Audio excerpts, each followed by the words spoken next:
Now, the titles we have in Igboland, to the best of my knowledge that I know, let me use my community and Anambra State. You can be a chief. That means you've been given, either you could be a cabinet chief or an honorary chief of a community. Then people can call you Chief Rudolph Okonkwo or Chief Uche Nworah. You can be an Nze. I'm also an Nze. Nze is a traditional society, just like Ozo. Ozo is a traditional society. Back in the day... What's the difference before you continue? There's no difference. Okay. Let me give you an example. It's like, how do I explain it now? Okay, now, you have, before the white man came, some Igbo communities didn't have chiefs. They didn't have kings. Okay? That was why the white man ruled through what they call the warrant chiefs. My late grandfather was a warrant chief. Okay, warrant being that he was the Oyibo. It was a white man that gave him that warrant to be a chief. Okay, so that's why people say Igbo Nworah. But there are some communities in Igboland like Nri, or you go to Arochukwu. Those guys have always had kings. Like Nri. Nri has always had kings. But Enugu, the current Igwe that we have in Enugu is our third king. Sorry, is our second king. Hello? Yeah, I can hear you. I can hear you. So our very first king was the late Osita Aguna, Igwe Osita Aguna.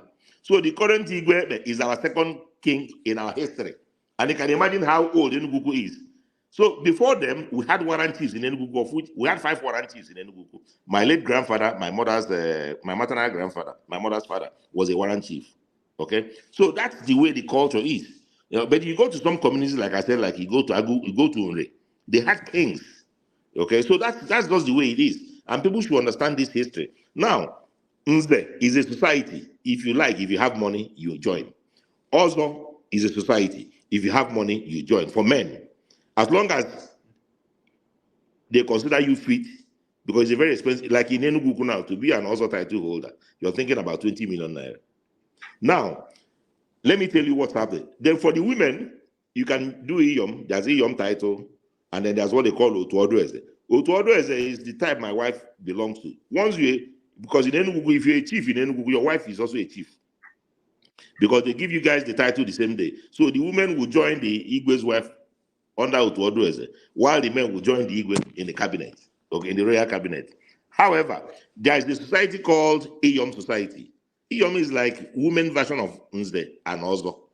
Now, back in the day, Rudolph, how do you know a wealthy man and a rich man in Igboland? By the size of his barn, yam barn. Okay? So back then, Igbo men used to marry many wives. And those women used to go to the farms. Okay? So they go and cultivate yams, and you come to man's yam and you see lots of yams. That's why you also have AG title in some communities. We don't have them in Anambra.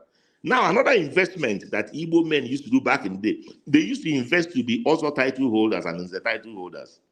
Because once you become an Ozo and Nze title holder, in perpetuity, anytime any member joins, you get money. Okay? So that's why it appears as a resurgence of people wanting to belong to Ozo and Nze. It's an investment. Okay?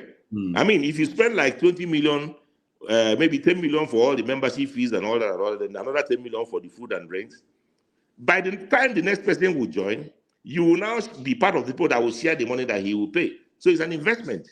Now, you know what led to this story was, I was telling you that before, Ndi Igbo didn't have kings.